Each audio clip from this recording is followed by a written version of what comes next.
Today's September 2nd, 2018, coming from Kansas City, Missouri. I've been watching these birds for the last hour, and they're swarming overhead, but they look disorientated for some reason. This is weird. I cannot figure out. There's just more and more of them all over.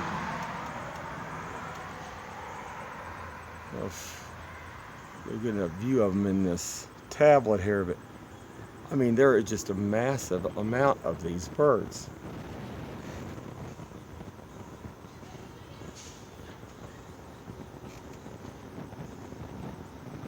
And I've watched some of them as they've went overhead.